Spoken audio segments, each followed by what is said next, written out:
Hello, everybody, and welcome to this week's Highs and Lows in Wrestling here on the unofficial WWE podcast. Today is May 15th, 2021. My name is Mimi Burris, and we have a whole lot to get into, so let's not waste any time and do just that. Hardy with a powerful right hand knocking Sammy Guevara through the stage. I want a divorce. Elevated up and over the top of the assistant. Bailey, no, get down! You're kidding me! You ruined my life! I told you I was gonna ruin yours! I feed a whole family with this title. All right, you guys, I hope you have all had a great week this week in the middle of May.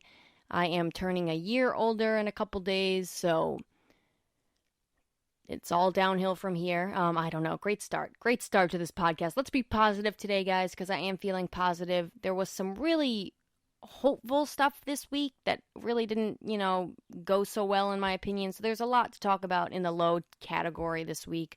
And I'm excited to get into all of it. But there's also definitely a bunch of really great stuff that went on in wrestling as a whole. So we will talk about that as well. If you're new here, welcome. That's just exactly what we do here on this podcast. We talk about the crappy, we talk about the great, and we don't really talk about much in between. But like I said, if you're new here, welcome. Thank you for choosing the unofficial WWE podcast. Thank you for choosing this podcast specifically. And if you are a returning listener, thank you again. As always, love doing this. It means I get to keep coming on here and talking to you guys about wrestling. And as you all know, I love nothing more than doing just that. So like I said, I hope you have all had a wonderful week this week as we roll into WrestleMania Backlash tomorrow, actually, I think. Yes, tomorrow. I'm not that excited, if you guys can tell. I am just anything but enthralled in the WWE product as of late. And kind of not really including SmackDown and NXT. I hate Raw. I hate Raw on this show. Let's just get that out there. But should be an exciting pay-per-view nonetheless. Most pay-per-views tend to do just that because, what do you know, you hire amazing talent like WWE has and they tend to deliver in match quality. So all good stuff going down tomorrow night. And with that being said, if you guys want to email me your thoughts on WrestleMania Backlash, on your thoughts on anything during the week, you can always shoot me an email. It is mimi.realwwepodcast@gmail.com. I always hesitate because I don't know why I can't just memorize that. Don't know why. Just like my social security number, I just can't seem to get that one down. Anyways, you can email me about that, or you can email me about anything. Complaints, whatever you want to talk about, shoot me an email. Sometimes we get it on the show, sometimes we don't, but I've got a bunch of great emails this past week.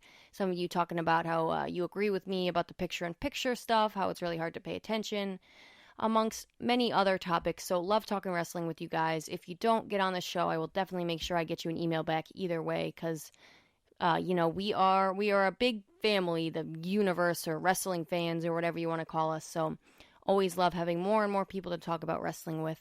And that's why we're here. So let's do just that. And I will shut up about all this other stuff. And let's just talk about the low for the week and some other stuff to get into, obviously, in this category.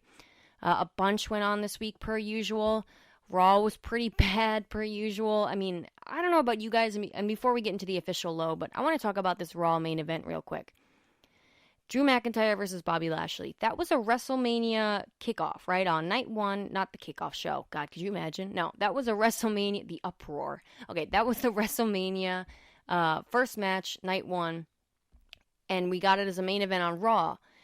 And which should be a treat, right? Like, that should be exciting stuff. Bobby Lashley and Drew McIntyre are both super big, talented men, big guys slapping each other around. Awesome. Here's my issue with this. Is I have no faith in WWE at this point because I just can't get invested in a match when I know there's not going to be a finish. And what do you know? There wasn't a finish because here comes Big Braun Strowman, who somehow manages to be PMSing every Monday night and just angry and cranky about the world. Nothing else. I would rather watch paint dry, guys, than watch anything Braun Strowman does on television. I'm sure the man himself is a very great dude. Most of them are, but God, is that there is no one else in wrestling as a whole that bores me more, I think, than Braun Strowman. At least some of the other people are bad enough where we can just laugh at that, or some stuff in wrestling is so bad it's good.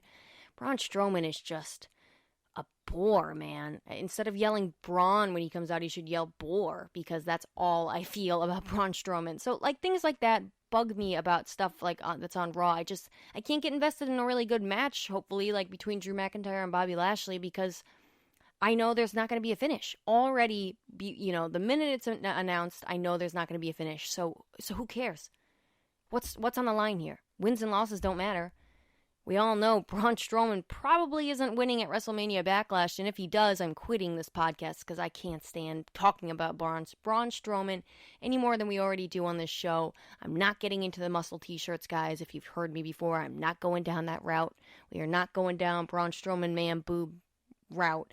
We're sticking on the straight and narrow here, and we're just going to get into the official low for the week because, a lot of you have accused me, I think, of a little bias as being a mark for AEW. And you know what? I wear that hat proudly. I am a mark for AEW because they have opened my eyes more and more each week on what a real good pro wrestling show can be.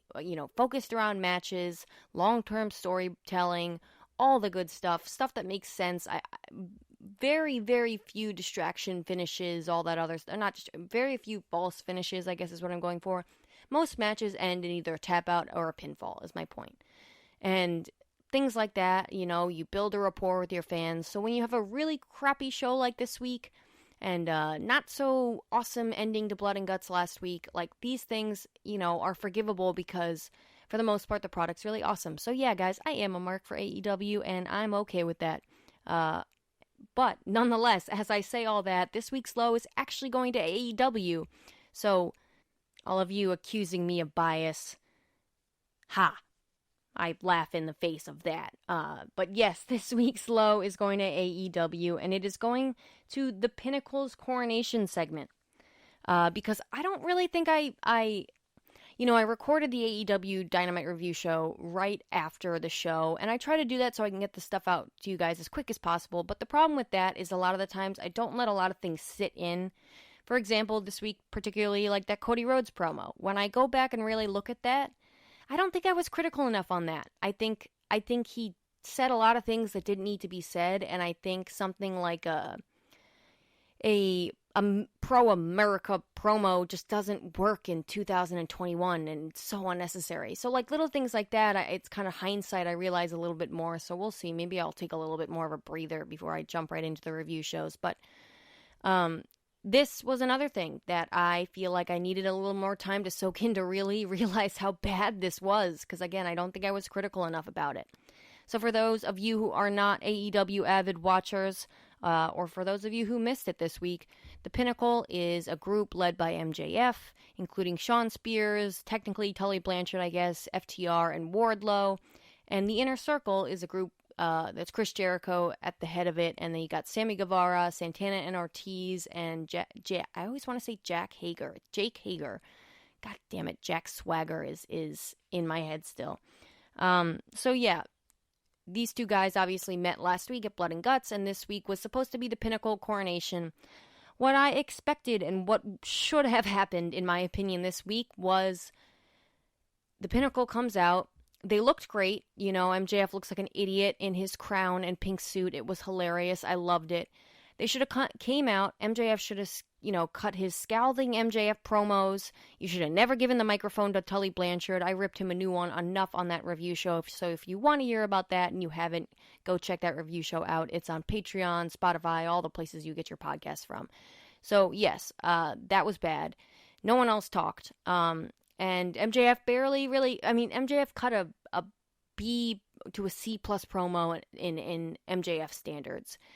So that happens, and then the Inner Circle comes back throughout the promo, or in the middle of the promo, and there's honking, and they drive in this little cart that, says the Inner Circle on a banner behind it, and what do you know, Chris Jericho pops out. He's got a big cast on his arm. Apparently his arm is actually injured, guys, and he That's, I guess, why they're doing the cinematic match. And they challenge them to a rematch. MJF says no. And so what do? They do the beer truck thing of Stone Cold Steve Austin, and they spray a little bit of the bubbly all over the Pinnacle, and then the Pinnacle says yes to a rematch, and then we go to Stadium Stampede. That's your quick recap. The problem with this, guys, and the stuff that I didn't really talk about enough on the review show is this. The Inner Circle lost blood and guts, right? Chris Jericho got thrown off the top of the cage. And yes, the bump looked really safe. He actually hurt himself, though, so we're all a bunch of, mean people jerks for saying that, oh, it looked safe or whatever, I guess. I don't know. Apparently he actually hurt himself. So that whole thing happens. There's forks, there's terrible blood, guts everywhere, and then what happens to the Inner Circle next week is they just come back. Not even a mark on them besides Jericho's little arm cast thing. Totally no sell blood and guts. Totally no sell blood and guts. And then they goat the Pinnacle, I guess, if you want to call it that, into a match at Double or Nothing Stadium Stampede #2 so they can go cinematic. And I said this on the review show. I don't know about you guys. I'm not paying for a show that at least a half an hour of it is going to be allotted to a screen that I could watch at home. I'm not going to that show. Sorry. That just seems silly to me. And not to mention, like I said on the review show as well, it is their first live full crowd Jacksonville show. They're going to have 5,500 something people there. Full seats. Everybody's, what am I going to say? What am I trying to say here? Full arena of people again. And they're going to do a cinematic match? That just doesn't seem, maybe there's a plan here I don't get. And again, I know Chris Jericho's actually injured, so I guess that part does make sense. But all in all, guys, the real problem with this was, one, the champagne thing was cheap, and maybe it would have been okay if they were ripping off the beer truck thing, if something that actually worked and the show that was actually pretty good, because this past week was not very good. But why were the Inner Circle back so quickly? You just totally no-sold Blood and Guts, which is a match, if you want to do it again, I don't know about you guys, I'm not taking it so seriously next time because, one, the cage thing's debunked because they all went out of the cage. The minute Chris Jericho and MJF climbed on the top of the cage there, the Blood and Guts lost a lot of its meaning to me. And then, two, the guys who lost are fine next week. In fact, the guys who won are even fine. No one sold Blood and Guts. It's been 7 days. Not even you couldn't have put a Band-Aid on. Just a little Band-Aid on the forehead.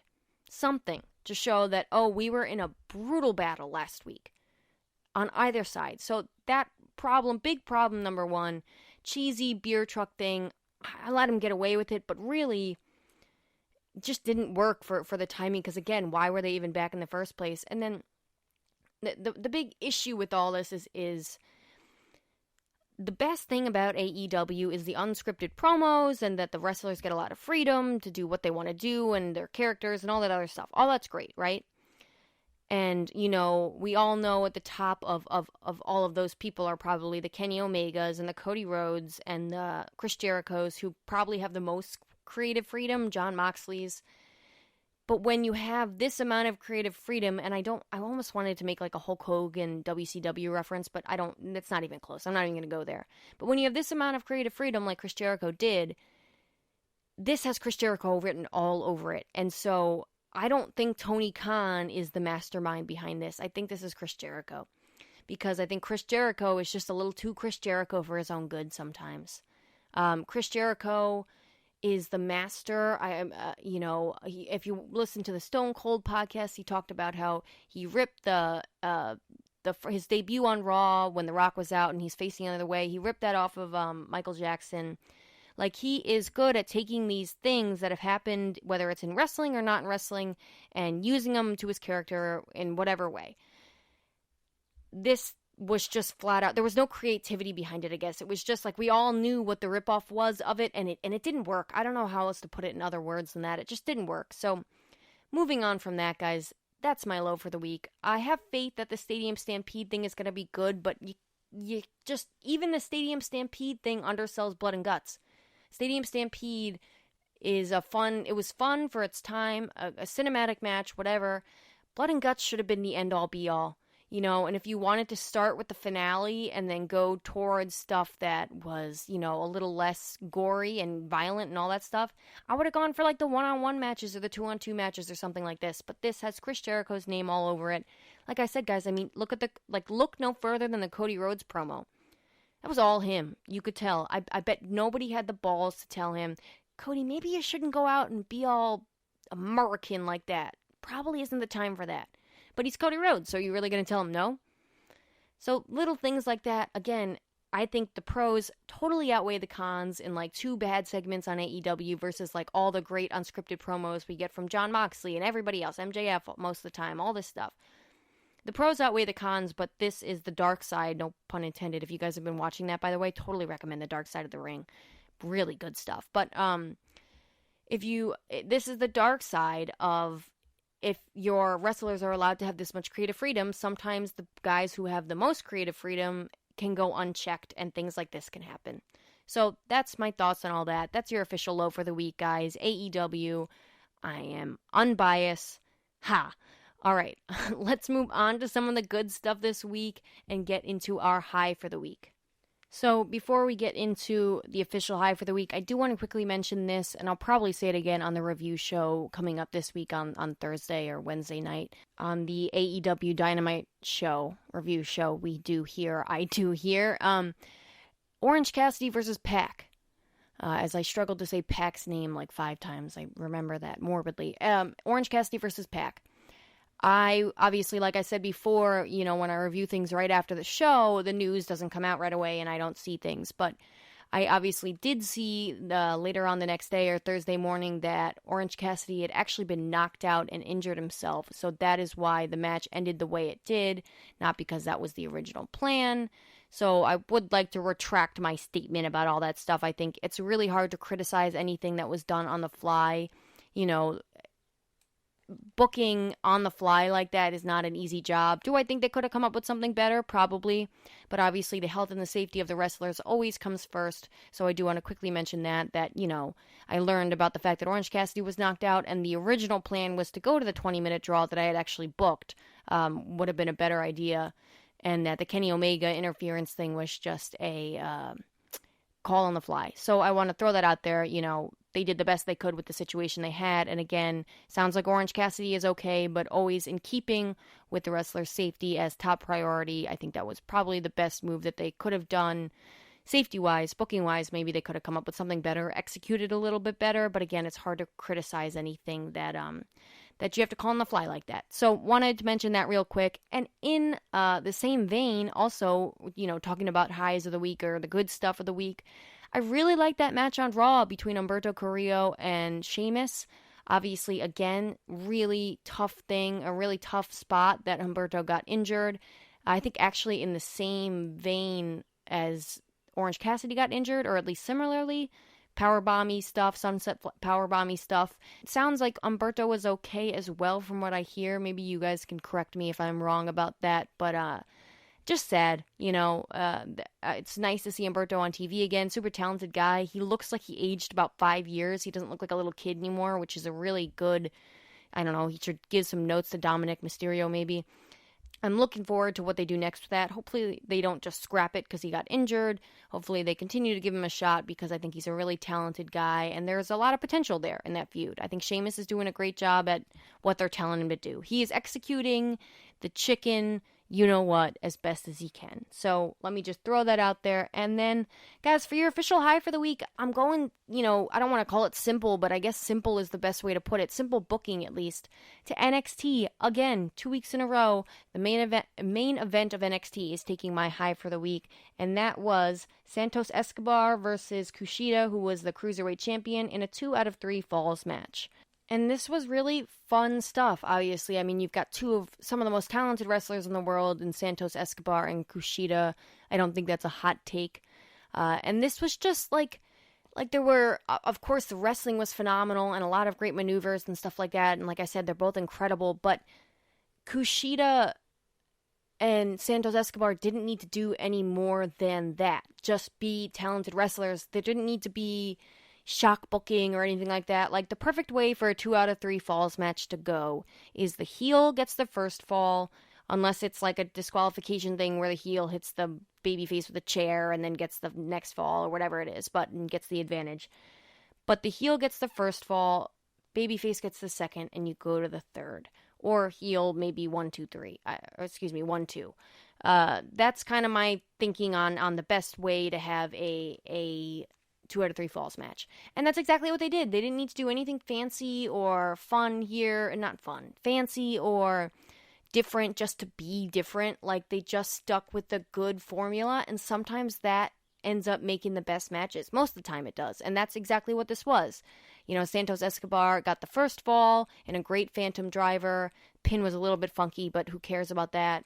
And then it still looked good nonetheless. And then Kushida gets the second fall in an armbar. You know, Santos Escobar is a smart heel. He taps out right away, because why would you sit in an armbar that looked brutal when it's a 2 out of 3 falls match? So that made sense. And then the third fall, just Kushida going after and after and after the arm. Kushida is such a good, you know, like, hone in on the body part wrestler, if that makes sense. He just does such a good job at making this whole thing believable, like an actual simulated sport. So Kushida's such a fun wrestler to watch. So this match was great. I really enjoyed this. It was fun. It had my attention the whole time. It was fast-paced, but not too fast. It was, you know, there were some high-flying spots, but not too much. It wasn't too flippy-dippy. It kind of had the perfect amount of ground wrestling and high-flying and fast-paced, and also slowed down at certain points. I just enjoyed my experience overall watching this match. I was sports entertained, guys. So I really loved this. I thought, like I said, they just stuck to a standard formula, and that's sometimes just what the best thing to do is. And like I said, not even sometimes, most of the time, what the best thing to do is just stick to the standard formula that works. And when you have wrestlers like NXT has, again, some of the most talented wrestlers in the world, what do you know? They put on a phenomenal match and a phenomenal main event. So, all that being said, guys, I think this whole feud right now is adding a lot of great prestige to the Cruiserweight title, which doesn't have a lot, just because what is the Cruiserweight division? I know you gotta be 205 and under, but who's in the Cruiserweight division? Who's technically a Cruiserweight? So, I don't know. I guess that would be nice to be a little bit more defined. But all in all, guys, I think this is adding more prestige to that. I think Santos Escobar wins upwards, and maybe we start seeing him go into a feud with someone else, just outside of the Cruiserweight picture. Obviously, he's been in that for like over a year now, I think. So that would be nice to see. Santos Escobar is great on the mic for, you know, WWE standards. Great in the ring. Definitely a really good talent who just hasn't kind of hit his peak yet, and I wonder if that'll happen once he's kind of moved on from this whole Cruiserweight thing. Also, super simple thing that they did too that I really liked was in the beginning of the match. MSK comes out. Okay, you have a babyface team that last week you introduced to us that are friendly or friends with Kushida. So we see the backstage world kind of coming together a little bit. So when, you know, Legado del Fantasma tries to interfere right in the beginning of the match, MSK comes out. Of course, MSK also had a great match on NXT. That was another high point for the week, but they come out right away, flippy-dippy stuff, take them out, exciting, and then Legado del Fantasma is out of the picture, so we just get a nice 2 out of 3 falls match with these two guys. Execution perfectly done with taking the outside issues out of the match right away. You introduced the fact that MSK and Kushida were friends last week, so we believe why MSK is coming out. They're not just because babyfaces love babyfaces and they're all friends behind the scenes. No, like, you introduced the relationship. That's the word I'm looking for. They introduced the relationship last week, and therefore it makes more sense this week why that whole thing would have happened.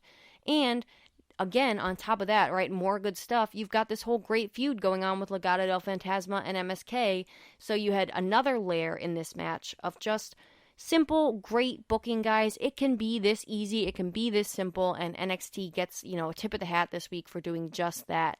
I really like this stuff. And if you didn't see the match, like I always say, if you hadn't seen this match, go watch it. You're missing out because this was a really good one.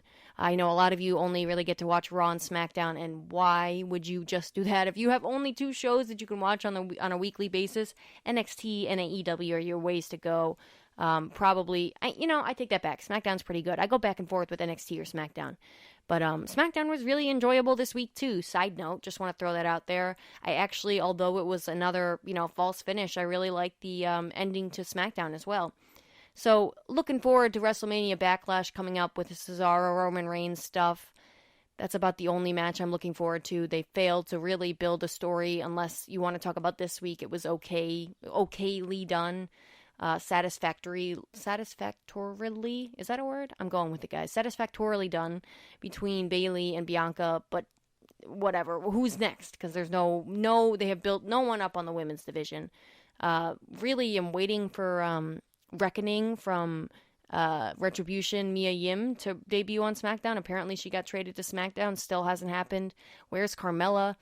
I want you guys to know that the women barely get any time on SmackDown. I think this is the most amount of time the women's division has been allotted on SmackDown in months. We're talking about since 2020.